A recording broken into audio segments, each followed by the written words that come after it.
নমস্কাৰ প্ৰিয় বন্ধুসকল আপোনালোক সকলোকে পুনৰবাৰ জনাইছো আমাৰ চেনেলটোলৈ স্বাগতম আজি আমি আপোনালোকৰ বাবে পুনৰ এটি নতুন কাহিনী লৈ আহিছো আৰু আজি আমাৰ কাহিনীটিৰ নাম হৈছে বায়েকৰ ধনী ল'ৰা আৰু ভনীয়েকৰ দুখীয়া ল'ৰা আশা কৰিছো ভিডিঅটো চাই আপোনালোকৰ ভাল লাগিব তেন্তে আহকচোন এতিয়া আমি কাহিনীটিৰ মাজলৈ আগবাঢ়ি যাওঁ তুমি আকৌ কাবেৰীৰ কাৰণে কুৰ্তাটো কিয় আনিছা দুইটা মোৰ কাৰণে নহলে হয়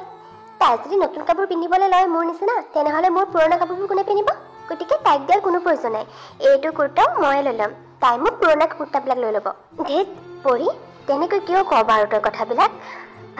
তাইও ল'ব আকৌ নতুন কুৰ্তা এটা মই দুইজনীলৈ দুটা পুলি আনিছোঁ আকৌ তই দুইটা লৈ তোৰ পুৰণা কুৰ্তা তাইক কিয় দিব লাগে নালাগে তাই আৰু কিমান তোৰ পুৰণা কাপোৰ পিন্ধিব বাৰু এইবাৰ মই দুইজনীলৈ দুটা কুৰ্তা আনিছোঁ গতিকে যোনজনীয়ে যোনটো ভাল দেখিছ সেইটোকে ল নালাগে দিয়া খুৰী মোক নতুন কুৰ্তাটো নালাগে পুৰণা কুৰ্তা এটাকে ল'ম কাপোৰবোৰ ইমান আছে এনেহে থাকি যাব সেইবোৰ গতিকে সেইবোৰ মই লৈ ল'ম তুমি দুইটা কুৰ্তা বাকি দি দিয়া এয়া হৈছে কাবেৰী এয়া পৰি আৰু এয়া পৰীৰ মাক আৰু কাবেৰীৰ খুৰীয়েক তাই সৰু হৈ থাকোঁতে মাক দেউতাক ঢুকাইছিল ইয়াৰে পৰা কাবেৰী খুৰা খুৰীয়েকৰ লগতে আছিল আৰু এতিয়া 2 বছৰমান আগতে খুৰাকৰ মৃত্যু হ'ল আৰু এতিয়া ঘৰখনত কেৱল কাবেৰী খুৰীয়েক আৰু খুৰীয়েকৰ একমাত্ৰ জীয়েক পৰী যদিও বা সৰুতে কাবেৰী মাক দেউতাক ঢুকাইছিল তথাপিও কিন্তু বৰ্তাক বৰমাকে কোনোদিন তাইক মাক দেউতাকৰ অভাৱ অনুভৱ হ'বলৈ দিয়া নাছিল তেওঁলোকে নিজৰ ছোৱালীৰ দৰে কাবেৰীক মৰম কৰিছিল যেনেকৈ তেওঁলোকে নিজৰ ছোৱালী পৰীক মৰমেৰে ডাঙৰ দীঘল কৰিলে ঠিক তেনেদৰে কাবেৰীকো কৰিলে বৰ্তমান দুইজনীয়ে পঢ়া শেষ হ'ল যদিও বৰ্তাক বৰমাকে কাবেৰীক খুবেই মৰম কৰিছিল তথাপিও কিন্তু পৰীয়ে যেন কাবেৰীক একেবাৰে ভাল নাপাইছিল তাই যেন কাবেৰীক নিজৰ ভনীয়েক বুলি নাভাবে আৰু এটা কথা তোমাক মোৰ বহুত ডাঙৰ কথা এটা ক'বলগীয়া আছে মা মই তোমাক অনুজৰ বিষয়ে ক'ব বিচাৰিছোঁ মানে মই অনুজক ভাল পাওঁ আৰু সিও মোক ভাল পায় আৰু এতিয়া অনুজে মোক বিয়াৰ প্ৰস্তাৱ আগবঢ়াইছে মা অনুজহঁতৰ ঘৰখন যে বিৰাট ধনী জানানে অনুজ মাক দেউতাকৰ একমাত্ৰ ল'ৰা আৰু অনুজহঁতৰ বহুত ডাঙৰ বিজনেছ আছে মানে ডাঙৰ 3টাকৈ কোম্পানী মালিক অনুজৰ মা অনুজৰ লগত বিয়া হোৱাৰ পিছত মোৰ যেন লাইফটোৱে চেঞ্জ হৈ যাব আৰু মা অনুজে কৈছে অতি সোনকালে মাকহঁতক লৈ অনুজ আমাৰ ঘৰলৈ আহিব বোলে কিন্তু পৰি ইমান ধনী মানুহ যদি আমাৰ ঘৰখন পচন্দ কৰিব জানো তেওঁলোকে মা আমাৰ ঘৰখনক লৈ তেওঁলোকৰ একো আপত্তি নাই অনুজে কৈছে নহয় মাক দেউতাকৰ আগতে মোৰ কথা ক'লেই বোলে আৰু আমাৰ ঘৰখনৰ কথা কৈছে যে দেউতা নাই তুমি সৰু কাম এটা কৰি ঘৰখন চলোৱা বুলি আৰু তাৰ মাক দেউতাকে হেনো একো আপত্তি কৰা নাই গতিকে সেইবিলাকক লৈ একেবাৰে চিন্তা নাই মা মাত্ৰ তেওঁলোক আহি আমাৰ বিয়াখন ঠিক কৰিব বিচাৰিছে আৰু অহা সপ্তাহতে তেওঁলোক আহিম বুলিও কৈছে হয় নেকি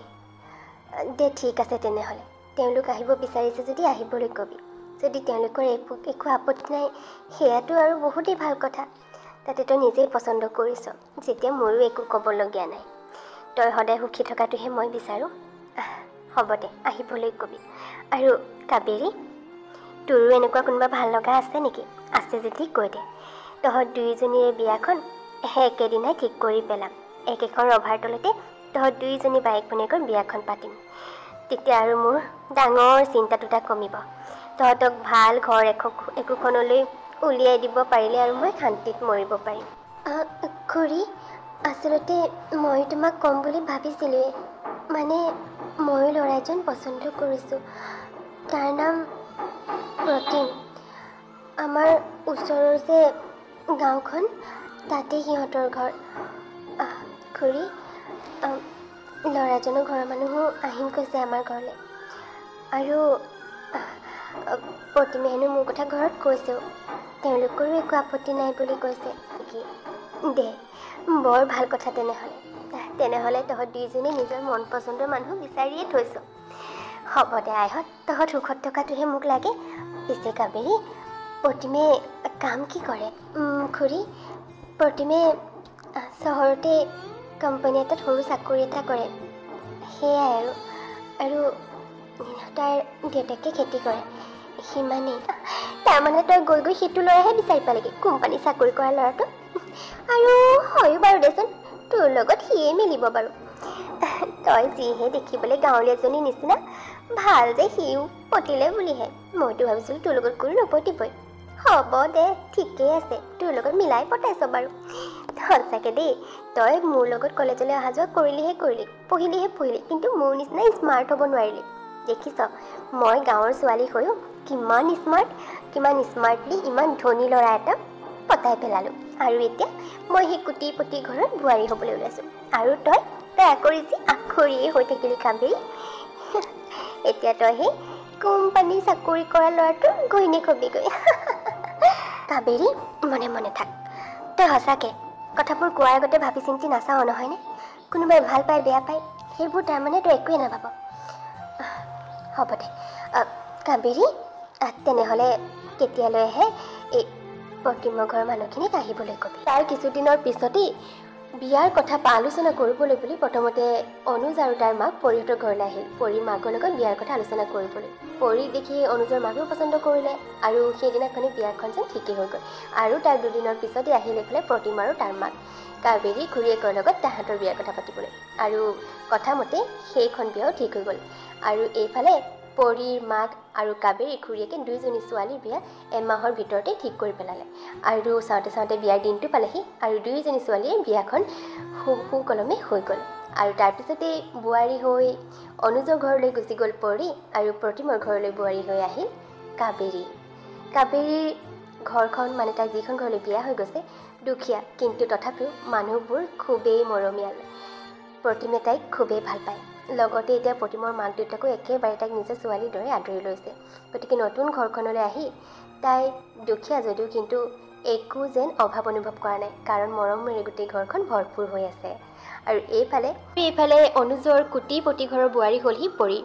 আৰু সেইখন ঘৰৰ বোৱাৰী হৈ একেবাৰে যেন পৰী আকাশত উৰি ফুৰিছে তাই তেনেকৈ অনুভৱ হ'ল আচলতে আগৰে পৰা তাই এইবোৰে বিচাৰিছিল দামী ঘৰ দামী গাড়ী তাই বিচৰা ধৰণে সকলোবিলাক তাইৰ ওচৰত থাকিব মুঠতে তাই বিচৰা ধৰণে বৰ্তমান তাইৰ লগত হ'বলৈ আৰম্ভ কৰিছে আৰু সেইবোৰকে দেখি তাই যেন ফূৰ্তিত থাকিবই পৰা নাই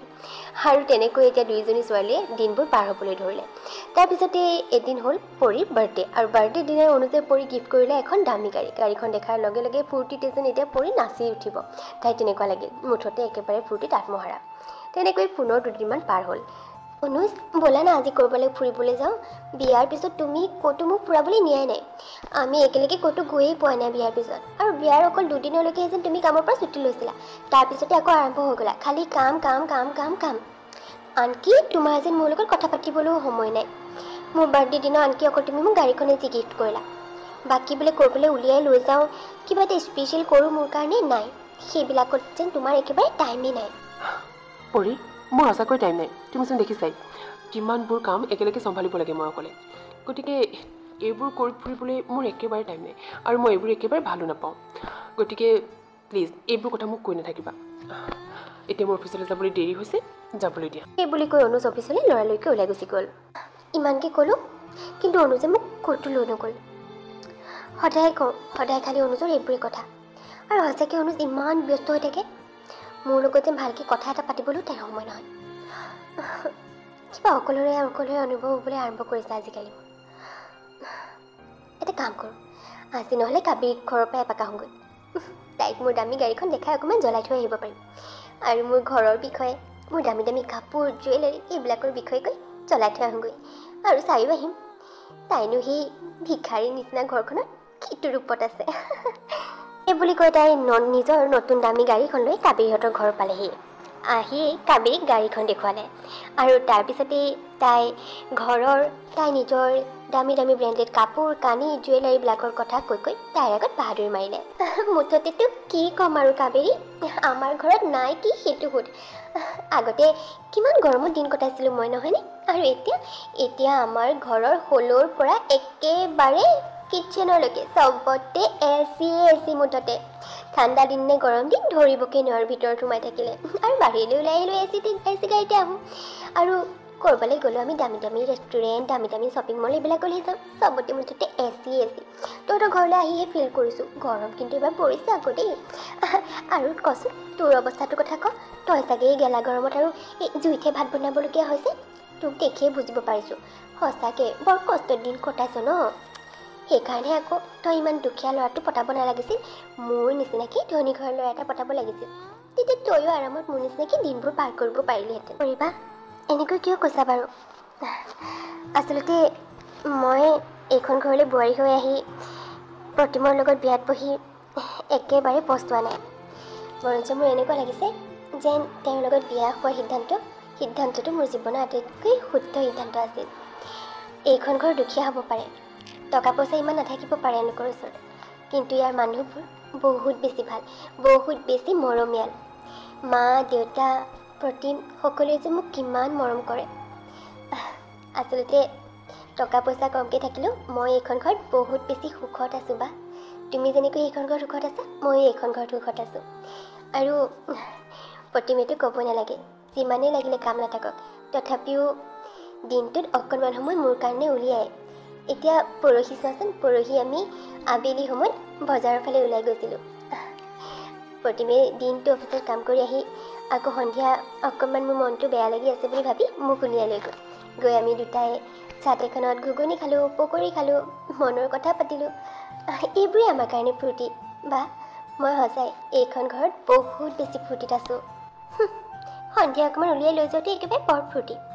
মানুহ মাৰি দিবি কিন্তু তই দেই। মোৰ কাৰণে সেইবোৰ ফূৰ্তি নহয়। আমি যাওঁ ক'লে যাব পাৰোঁ, আমিতো যাওঁ ক'লে একেবাৰে বিদেশলৈ ফুৰিবলৈ যাব পাৰোঁ। কিন্তু এওঁৰ টাইম নাই বুলিহে। আৰু এওঁ আকৌ তোৰ গিৰিয়েক প্ৰতিমৰ নিচিনা কোম্পানীত চাকৰি নকৰে নহয়। তেওঁৰ নিজৰে 3টাকৈ কোম্পানী আছে। গতিকে গোটেইকেইটাৰে অকলশৰীয়া মালিক তেওঁ। সেইটো কাৰণে কামত ব্যস্ত থাকে কাৰণে আমি যাব পৰা নাই। নহ'লে আমিও যাব পাৰিলোহেঁতেন, বুজিলি? আৰু সেই বুলি কৈয়ে একেবাৰে পৰি তাৰ পৰা গুচি আহিল ঘৰলৈ। আৰু তেনেকৈয়ে পুনৰ দিনবোৰ পাৰ হৈ গৈ থাকিল দুয়োজনীৰে জীৱনৰ। আৰু তেনেকৈয়ে থাকোঁতে থাকোঁতে সঁচাকৈ পৰিয়ে যেন এতিয়া নিজকে খুবেই বেছি অকলশৰে অনুভৱ কৰিবলৈ আৰম্ভ কৰিলে। কাৰণ অনুজৰ তাইৰ কাৰণে সময়বোৰ যেন দিনে দিনে আৰু বেছি কমি আহিল। তাইৰ লগত এষাৰ কথা পাতিবলৈ যেন অনুজৰ সময় নোহোৱা হ'ল। আনকি তাইৰ শাহুৱেকো কিবা মিটিঙত, কিবা কিটি পাৰ্টিত ইফালে সিফালে দিনৰ দিনটো ঘূৰিয়ে ফুৰে। গতিকে ঘৰখনত যেন তাই একেবাৰে অকলশৰে হৈ পৰিল। তাৰপিছতে হঠাতে এদিন অসমৰ বাহিৰলৈ যাবলগীয়া হ'ল অনুজ। আৰু অসমৰ বাহিৰলৈ সি প্ৰায় 2 মাহমানৰ বাবে গ'ল। আৰু সি যোৱাৰ পিছতো তাই আৰু বেছি অকলশৰে অনুভৱ কৰিবলৈ আৰম্ভ কৰিলে। কাৰণ তালৈ যোৱাৰ পিছতে যে অনুজৰ ফোন এটা কৰিবলৈ সময় নহ'ল। ফোন কৰিলেও 1-2 মিনিট কথা পাতি সি ফোনটো কাটি থৈ দিয়ে। ৰাতি আজৰি হৈ ফোন কৰিলেও তাৰ যেন ভাগৰে জুগৰে কথা পাতিবলৈ একেবাৰে শক্তি নাথাকে। এতিয়া ফোনতো যেন সি তাইৰ লগত কথা এটা পাতিব নোৱাৰা হ'ল। লাহে লাহে এই ধনী ঘৰখনত পৰি যেন একেবাৰে অকলশৰীয়া হৈ পৰিল।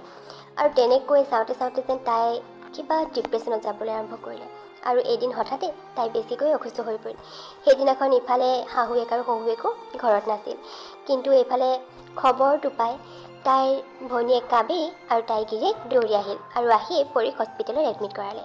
আৰু হস্পিটেলত এডমিট কৰোৱাৰ পিছতে তাই অকণমান সুস্থ হৈ উঠিল। আৰু তেতিয়ালৈকে এইফালে অনুজো আহি পালেহি। আৰু ডক্টৰেও ক'লে যে তাই বেছি অকলশৰে হৈ যোৱাৰ কাৰণে আচলতে ডিপ্ৰেশ্যনত গৈ এনেকৈ অসুস্থ হৈ পৰিছিল। তেতিয়া অনুজেও বুজি পালে যে আচলতে সিও পৰীক সময় নিদি কিমান ডাঙৰ ভুল কৰিছিল। আচলতে কাম কৰিব লাগে মানুহে, কিন্তু তাৰ মাজতে আপোন মানুহবিলাকৰ কাৰণে সময় উলিয়াব লাগে। আৰু ডক্টৰে কোৱাৰ পিছত সিও ঠিক কৰিলে যে এতিয়াৰ পৰা কামৰ লগতে সি পৰীক সময় দিব। আৰু এইফালে পৰীও বুজি পালে যে আচলতে মানুহৰ জীৱনৰ প্ৰকৃত সুখ টকা পইচা ধন সম্পত্তি নহয়, মানুহৰ আপোন মানুহবিলাকৰ মৰম স্নেহ এইবিলাক থাকিলেহে আচলতে মানুহ সুখত থাকিব পাৰে। তাই বুজি উঠিল। তাৰপিছত বৰ্তমান সকলো আছিল, টকা পইচা ধন সম্পত্তি সকলো। কিন্তু তথাপিও অনুজে তাইক সময় নিদিয়াৰ বাবে তাই একেবাৰে অসুস্থ হৈ পৰিছিল। নিজকে একেবাৰে অকলশৰীয়া যেন অনুভৱ কৰিবলৈ আৰম্ভ কৰিছিল। আৰু তাই বুজি পালে যে আচলতে তাইতকৈ বেছি সৌভাগ্যৱতী কাবেৰী। যে কাবেৰী দুখীয়া ঘৰলৈ বিয়া হোৱাৰ পিছতো তাইৰ ঘৰৰ মানুহখিনিয়ে তাইৰ গিৰিয়েক প্ৰতিমে তাইক সময় দিয়ে, তাইক মৰম কৰে, স্নেহ কৰে। আৰু সেইবোৰক লৈ আচলতে তাই খুবেই সুখী। এতিয়াহে তাই বুজি পালে যে আচলতে টকা পইচা নহ'লেও মানুহ সুখত থাকিব পাৰে, কিন্তু আপোন মানুহবিলাকৰ মৰম স্নেহ নহ'লে মানুহ সুখত থাকিব নোৱাৰে। আৰু তাকে বুজি পাই তাই কাবেৰীক কৰা ঠাট্টা মস্কৰাবিলাকৰ বাবে কাবেৰীৰ ওচৰত ক্ষমাও বিচাৰিলে। আৰু শেষত সকলোবিলাক ঠিক হৈ গ'ল। তেন্তে আমাৰ এই ভিডিঅ'টো কৰি দিছোঁ আজিলৈ ইমানতে শেষ। যদি আপোনালোকে ভিডিঅ'টো চাই ভাল পালে তেন্তে প্লিজ ভিডিঅ'টো লাইক আৰু এটা কমেণ্ট কৰি দিব। আৰু যদি আপোনালোকে আমাৰ চেনেলটোত নতুন তেন্তে প্লিজ আমাৰ চেনেলটো ছাবস্ক্ৰাইব কৰি থৈ যাব। তেন্তে লগ পাম পুনৰ এটা নতুন ভিডিঅ'তে।